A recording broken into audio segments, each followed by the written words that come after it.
Well, my name is Avi Chomsky. I'm a professor of history at Salem State University in Massachusetts, and I'm feeling like I have too much glare behind me. How about that? I'm not used to talking on this in this spot at this moment in the afternoon with the sun coming in there.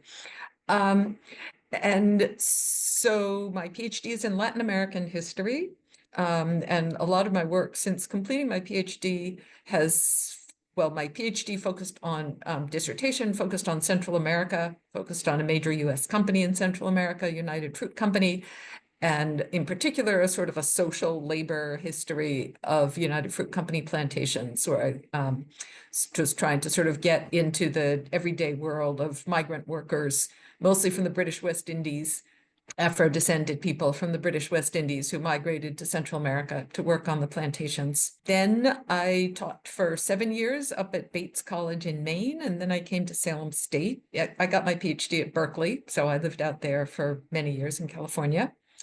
And then I came to Salem State in 1997 and have been here since then, and have done a lot of work on the history of Cuba and the Cuban Revolution, as well as Haitian and Jamaican migrant workers in Cuba, and have continued to do a lot of work on Central America, looking at the revolutions and the relationship, the sort of long history of Central American migration to the United States.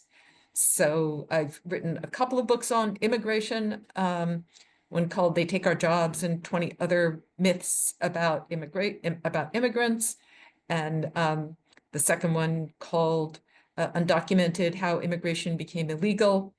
And then I just, in 2022, published a book called Central America's Forgotten History, Revolution, Violence, and the Roots of Migration, that drew together sort of my interest in Central America itself with thinking about Central American migration. And I've also been working a lot in recent years in Colombia, South America, looking at indigenous and Afro-descended communities affected by coal mining. And has a lot in common with a lot of my work, trying to look at sort of the impact of the US, both government policy and companies on Latin America, and especially on like rural indigenous peasant communities in Latin America. But because this happened to be a coal mine, it also really made me start thinking more about the environmental side of US involvement in Central America, in Latin America, Central America, and the Caribbean. And the region of Colombia where I work is also along the Caribbean coast, so it has a lot in common. So that's kind of taken me into environmental history. And I've also just had a really long-standing interest in Palestinian rights and commitment to Palestinian rights. So I've been thinking a lot over the past couple of years, well, since October 7th, 2023, I guess, about US policy, commonalities in US policy toward the Middle East, its alliance with Israel, and the people whose lives have to be destroyed to promote economic and political goals. And especially since the election of Trump, but also when Biden was in office, because I was very critical of, obviously, Biden's policy towards Israel and also Biden's policies towards immigrants. And when Trump was elected, I almost felt like, well, he can't be any worse than Biden because Biden was so bad. And although I was not a Trump supporter, I was less panicky about it than a lot of the people I knew were. But over the past couple of months, in both areas, towards immigrants and towards Palestinians, and I really see them as very closely related. I feel like things are really, really, really awful. So trying to think about how we can respond to that. And I lived in California for 15 years. So it was a big shock. I grew up in Massachusetts, and then I was out in California for 15 years and then came back for my job in Maine. But I grew up in a very homogenous area in Massachusetts, a very white area. And So multicultural California was very, very eye-opening for me. And then coming back to New England, to Maine, and Lewiston, Maine, where I was teaching, has actually changed a lot since I left. There has been a significant immigration there, especially from like East Africa. So Lewiston now looks nothing like it did when I lived there. But when I lived there, it was definitely quite a shock after getting used to the multicultural California atmosphere. That's a really good question. And in a way, I would say it's more people who I've read than people who I've actually had the privilege of working with. Of course, when I was in college and graduate school, I met lots of brilliant professors and, got advice from a lot of people. And, going forward in my career, but I guess in a way, I've always, when you ask me that question, what comes to mind is authors that I've read rather than people who I've worked with directly. And maybe it's because I'm so old that I think of a lot of the people who I work with directly more as peers than as people who I look up to for inspiration, but more as like collaborators and peers rather than. So maybe if you'd asked me that question 30 or 40 years ago, I would have thought about it differently, but I'm not sure I would have. But so the most recent book I read that I'm recommending to absolutely everybody, and I do not know the author, but I'm just so enamored of the book, is called Perfect Victims by Mohammad El-Kurd. It was published by Haymarket Press earlier this year.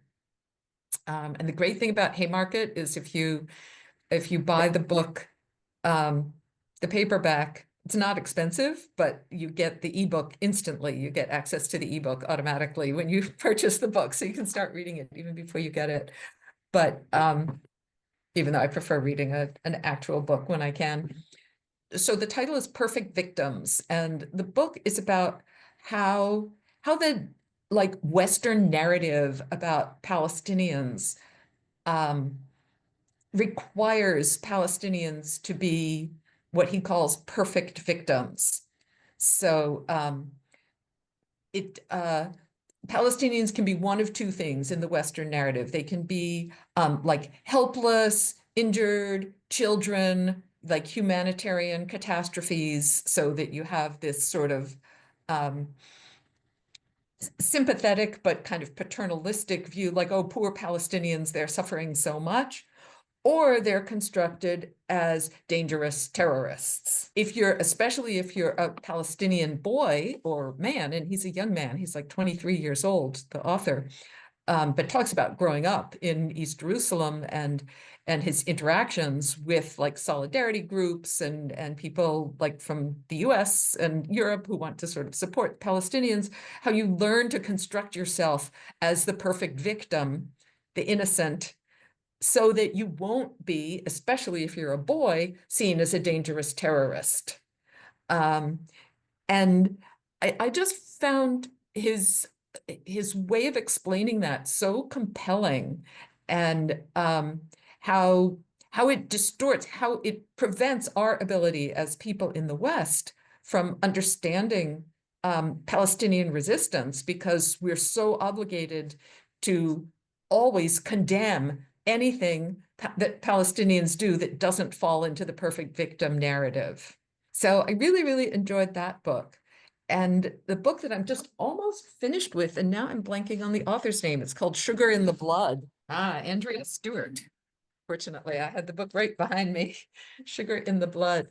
I'm actually finding that really inspirational just in thinking about my own writing. And I mean, I found both books inspirational in terms of my own writing and what do I want to do with my writing.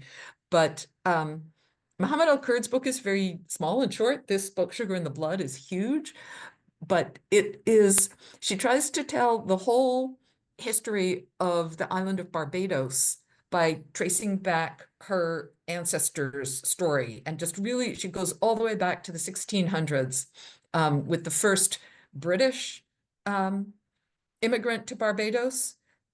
And so she uses the really fragmentary documentation of these people's lives going down through the generations to in the 1700s, the descendant of this original immigrant who had relationships which she, tries to untangle with at least 4 of the women who he enslaved on the plantation, as well as being married to a white woman. And the author is the great granddaughter of one of those liaisons with one of the enslaved women. So she tells the whole history of slavery and Barbados and the global economy through these individuals that she has identified as her ancestors. And it's just a really fascinating, so, she'll say, I have no way of knowing what this woman experienced in this situation, but there's slave narratives by other women in this situation that talk about it. And so this is what they experienced. So, I just love the way she works as a historian. Actually, in reading this book, Sugar in the Blood, she quotes the Barbados 1688 Slave Code, an act for the governing of Negroes. And when I read this, it was like, wow, that's exactly how people talk about Palestinians in the media and in, our elected officials. So I had this slideshow. I'm not going to show you the slideshow, but I'll just read you what she says. She quotes the Barbados Act, 1688. It says, Negroes are of a barbarous, wild, and savage nature, and such as renders them wholly unqualified to be governed by the laws, customs, and practices of our nation. It is therefore becoming absolutely necessary that such other constitutions, laws, and orders should be framed and enacted for the good regulating and ordering of them, as may both restrain the disorders, rapines, and inhumanities to which they are naturally prone and inclined. And when I read that, I thought, wow, that's like Israel talking about the Palestinians. They're just so naturally terroristic and dangerous. We have to govern them by other laws, and then we have to justify, like, they can't have the rights that we have, so we have to maintain this harsh military rule and harsh punishment because they're so naturally dangerous. And that Israeli narrative towards Palestinians and the dual legal system is really echoed in the United States. And it's also echoed in the United States, not only in our long settler colonial history, because it is echoed in our long settler colonial history. And in fact, the first Virginia slave code was modeled on the Barbados slave code. So these ideologies are really deeply embedded in our country's history. But, in theory, today, supposedly everybody has equal rights and we don't have separate sets of laws for different people. But the narrative about immigrants is exactly the same, and especially what we're hearing from Trump. But in some ways, Trump is just echoing some of the criminalization narrative that we heard from Obama and Biden, who supposedly were not as anti-immigrant as Trump. But this idea that immigrants are somehow these dangerous criminals, and so we have to have other laws to regulate them. And the laws that we have for ourselves, like, we're all good people, so we have like really laws that protect us. But these dangerous, barbarous people, we have to have separate laws for them to protect ourselves from them. And, I absolutely see that practically every time Trump opens his mouth and talks about, the foreign invasion and the threats to U.S. foreign policy and, the revoking of the student visas. And, it's also just interesting how much of the anti-immigrant narrative and how many of the people who are being deported now is for pro-Palestinian activism. Biden always used to say, and he's not the only one, he was quoting Netanyahu, but like every US politician has said this, Israel is in a really dangerous neighborhood. Well, what does that mean? That it's basically the Barbados Slave Code all over again, like all these dangerous people. Of course, Israel has to be murdering people all the time because it's in a dangerous neighborhood. And, for Trump, the whole world is a dangerous neighborhood. And so we have to constantly be sort of adjusting the laws, this idea that, well, of course, immigrants don't have rights in the United States. Like we normalize that immigrants shouldn't have rights, with some of the same kind of rationale that people can't all live under the same laws, because some people are just like inherently more dangerous than others. I think I would say that there's a long-lasting legacy, not only in Cuba, but also globally. And I have to say that the situation in Cuba today is so disastrous that this idea of sort of, I don't think people are very capable of idealizing revolutionary leaders in Cuba right now, just because the situation is so disastrous. But I think there are a couple of things in terms of Che Guevara's long-term legacy that will outlive the current crisis in Cuba and that is global, have to do with a kind of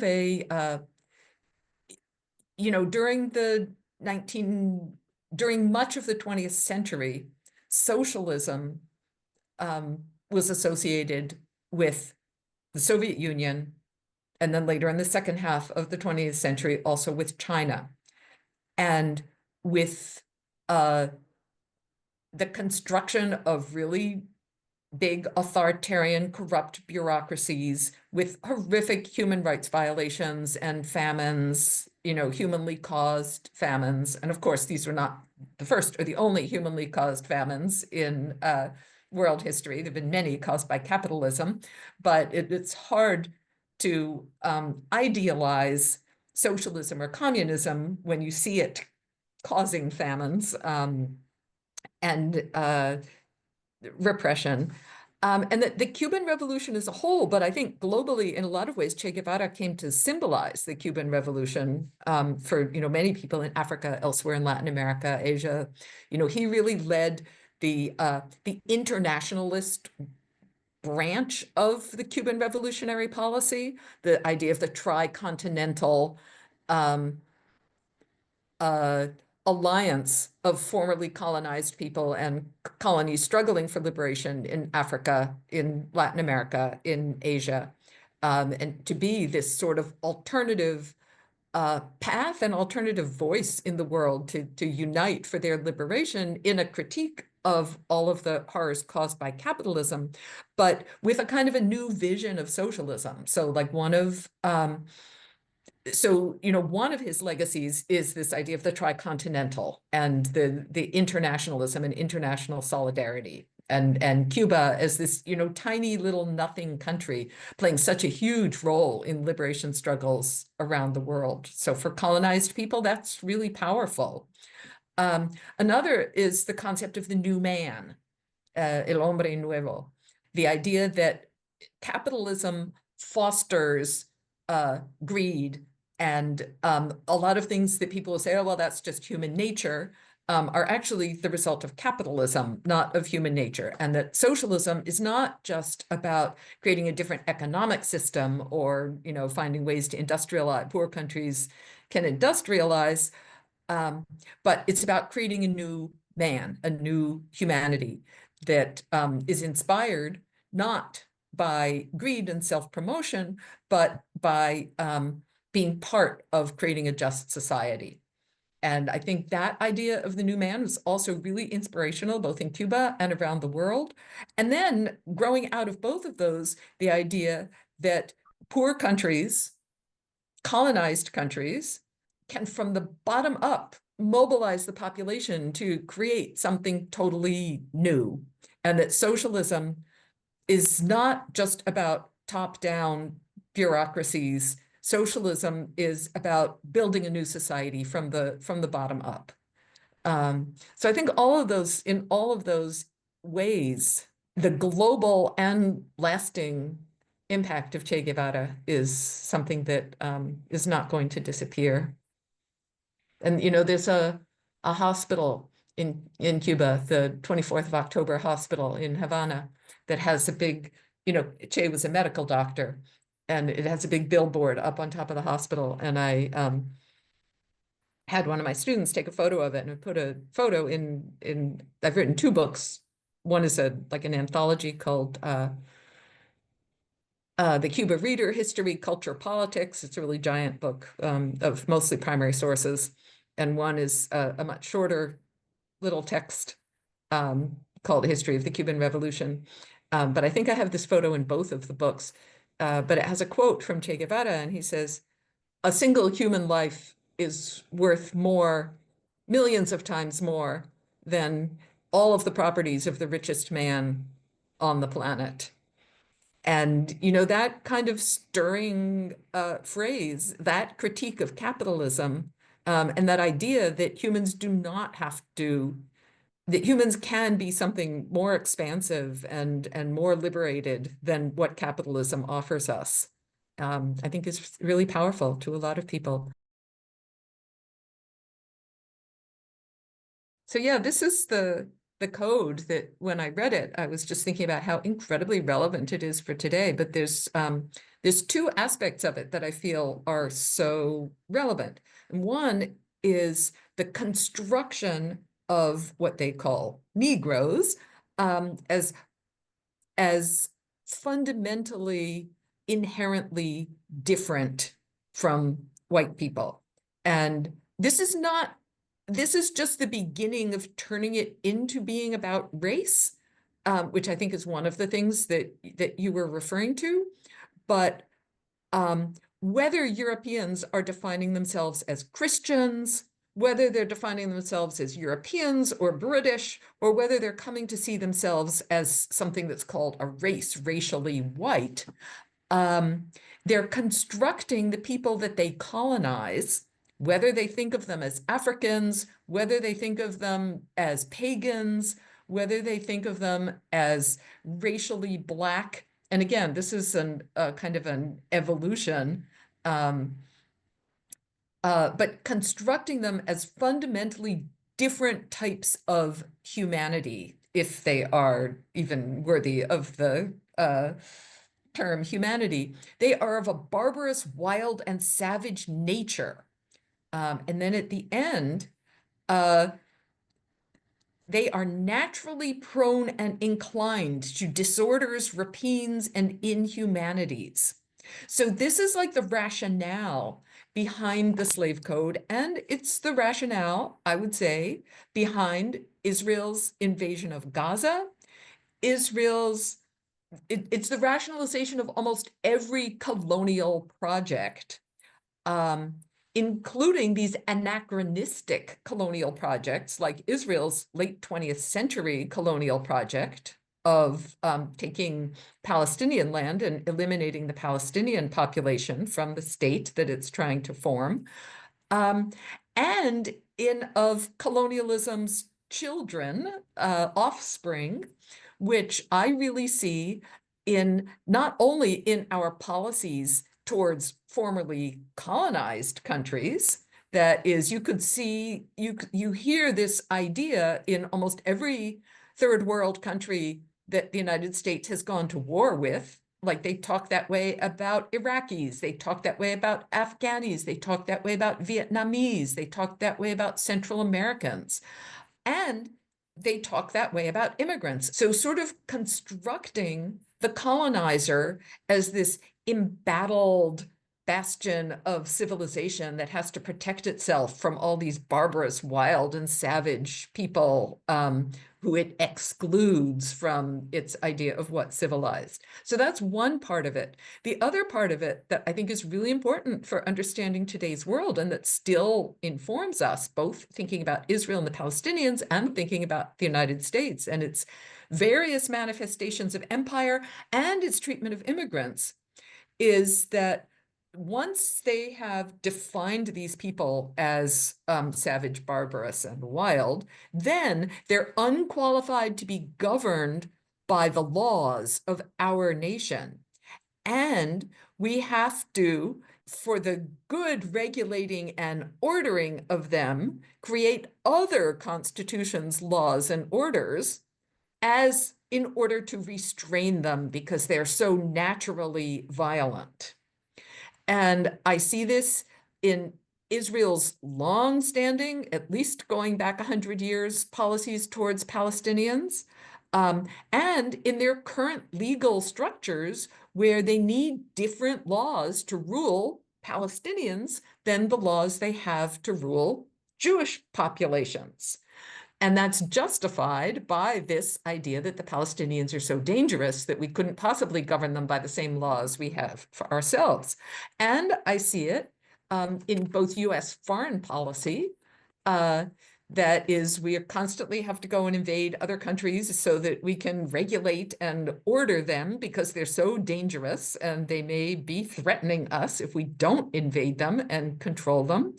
And we have to have different laws for regulating immigrants in the United States so that Marco Rubio keeps reminding us that immigrants, they really have to behave and they're always on the verge of not behaving. So we have to have a lot of rules that allow us to expel them because they're always on the verge of being so dangerous and threatening to us. You know, President Trump said it really straight out and clearly. All the immigrants are coming from whole countries, as he called them. Why don't we get some immigrants from good countries like Norway? There's something behind that, that Trump is not a huge fan of Europe right now, as we've seen, but the immigrants that are especially threatening are the immigrants who are people of color, and that means immigrants who are from formerly colonized places. They're formerly colonized peoples, and Palestinians are the most dangerous of all because they're the ones that are still colonized. And those who were formerly directly colonized now live under a global regime of neo-colonialism that, just as the Barbadian slaveholders had to construct Negroes, as they called them, as fundamentally different, the current global political economy has to construct formerly colonized peoples as inherently different and dangerous in order to justify oppressing them, basically. Because how can you exploit and oppress people and still feel good about it? You have to convince yourself that you're somehow better than them and you deserve it, and you're only oppressing and exploiting them for their own benefit because they're so primitive and savage that they can't take care of themselves and they need you to oppress and exploit them. Obviously, the history of capitalism and empire are very deeply intertwined. You know, there's a theory of capitalism and there's actually existing capitalism. And actually existing capitalism is the other side of the coin of empire. So, you know, I don't think I want to talk about the theory of capitalism exactly because that's getting into too much abstraction. So I'll talk about capitalism as it exists in the world today. And I think you mentioned two aspects of it. So, you know, other countries became liberated under capitalism, right? In the capitalist world order. Many countries became liberated under a capitalist world order. But it was really a partial liberation because they became liberated, but with very limited sovereignty because of the way the global order functions and international financial institutions and trade rules. And so you know, we would need to define liberation. Like, could there be a Palestinian state in a capitalist world order? Well, if there can be a Algerian state and a Vietnamese state in a capitalist world order, there can be a Palestinian state in a capitalist world order. But those states are not fully sovereign because they're still subject to all of this outside interference and outside control. So that's one piece of it. But the other piece of it is you talked about, well, two other pieces of it. One, you talked about AIPAC and the role that money plays in US politics, but also the role that Israel plays in the larger US geopolitical game. So, you know, could we have capitalism in the United States and also have a more deeply functioning democratic system that took money out of politics? In theory, we could, but I don't see that on the horizon right now. But I don't think it's impossible to have a capitalist economic system and have a democratic political system coexist, just because that's not, like, here we don't really have a democratic political system. But I could envision ways that our political system could be made a lot more democratic without totally overthrowing capitalism. And, capitalism is also, in my book on Cuba, I talk about, capitalism is like an ideal type, not ideal in the sense that it's good, but that it's like a sociological concept. So, in reality, every capitalist country has a state sector, and almost every socialist country has a capitalist sector. So, there's questions about capitalism. How heavily regulated is capitalism? You can have a democratic political system that regulates capitalism very heavily. What sectors are left to the capitalist system, to the market, and what sectors are run by the state? So, if you compare the United States to Europe, we've left a lot more to the free market, like, say, healthcare. Whereas other totally capitalist societies like Japan or Europe have public national healthcare systems. How much influence does a capitalist system allow money, or does a democratic system allow money to have in politics? Clearly our system would be more democratic if we put more restrictions on the influence that money could have in politics, and we could get policies that most of the population wants, like national health care. And then there's the bigger global geostrategic role that Israel plays in being sort of the enforcer of US interests in the Middle East. That's about capitalism.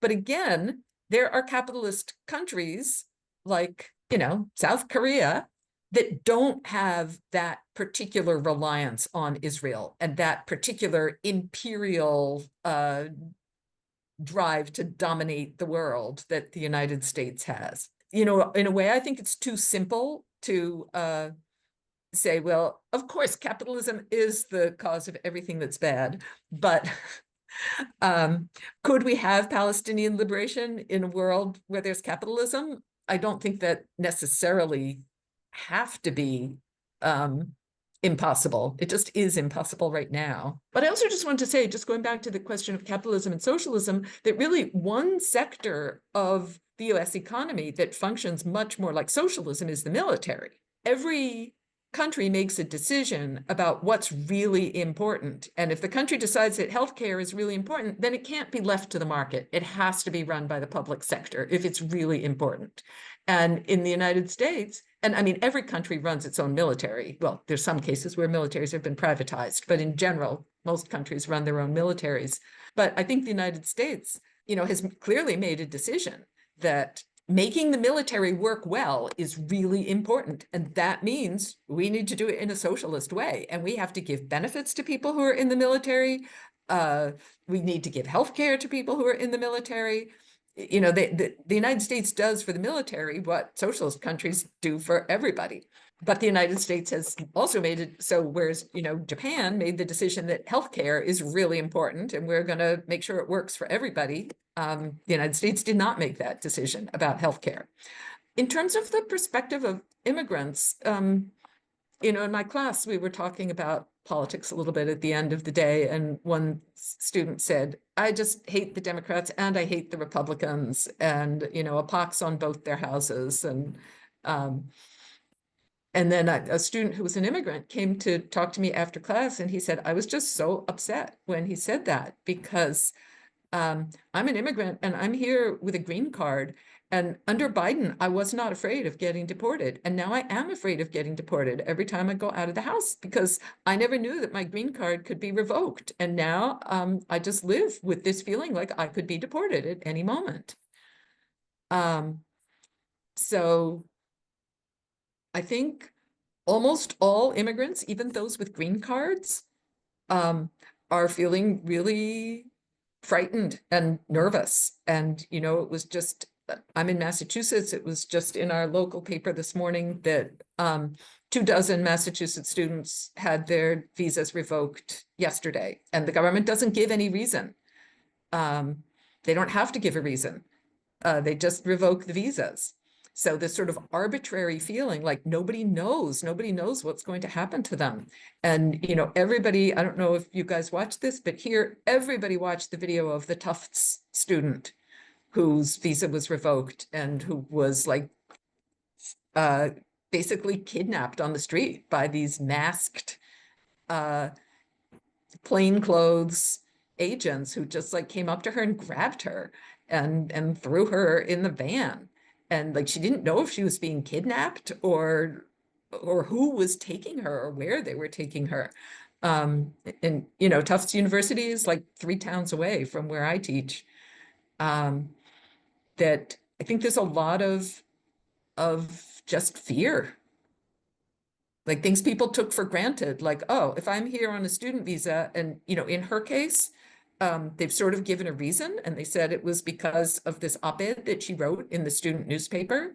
But like nobody ever told foreign students, be sure you don't write any op-eds in your student newspaper because you could be deported if you do that. Like, you know, students know that they can't, you know, commit violent crimes and break laws and that they're going to be in trouble if they do. But writing something for the student newspaper, like that's what students do. No, so like, yeah, just a lot of uncertainty and feeling like suddenly everything has become really arbitrary and there's no way of knowing what's going to happen to you. I mean, another thing to keep in mind is that things like this have been happening to undocumented immigrants all along.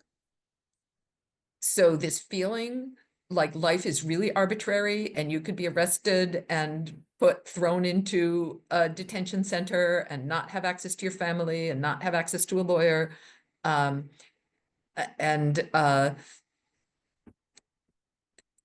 This feeling of uncertainty and fear and the arbitrary nature, I think has been common among people who are undocumented through many administrations. What's different now has been the massive spread of this to immigrants with documentation and people who felt relatively secure. I mean, of course, there's no such thing as complete security. I could step outside my house and be hit by a car 10 minutes from now. But a general understanding that, you know, I can make plans and decide how I want to live my life and, you know, get a book from the library because I know I'll be here tomorrow to read it or, you know, whatever. Just this sort of general sense of like, of course, something, you know, anything can happen anytime, but you don't spend your life worrying about those things. You know that you can live your life. So the spread of that to people with all levels of permission to be in the United States. So people with temporary protected status, revoked. People with green cards, revoked. People with parole, revoked. People with, and you know, I think the case of the Salvadoran immigrant who actually had a judicial order saying that he could not be returned to El Salvador because his life would be in danger, who was then picked up by ICE and sent to the CICOT prison in El Salvador.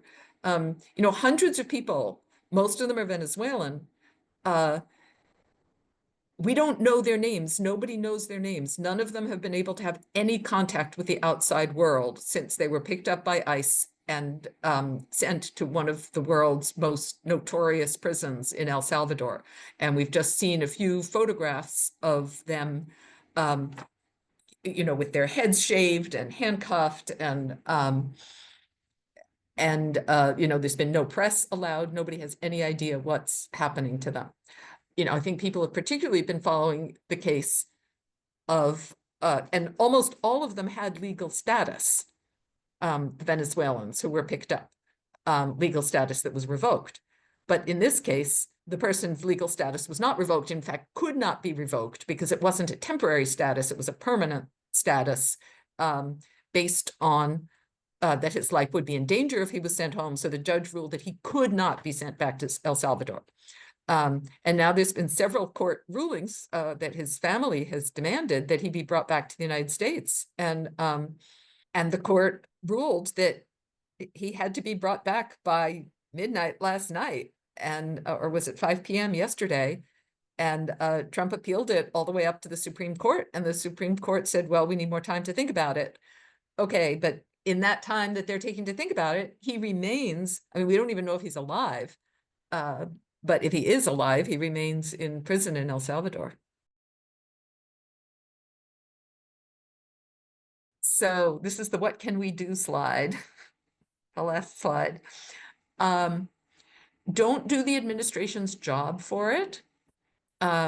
You know, a lot of people are talking about what they call anticipatory obedience. And you see this like from some of the universities where they're saying, oh, well, we want to make sure they don't take our funding away. So we're going to start firing all our professors and putting all these draconian rules on students. And so like all of us and all of our institutions should be saying, we're not going to do the administration's job for it. It wants to make us scared and make us run like scared rabbits, but we're not going to do that. We're going to stand up for what we think is right.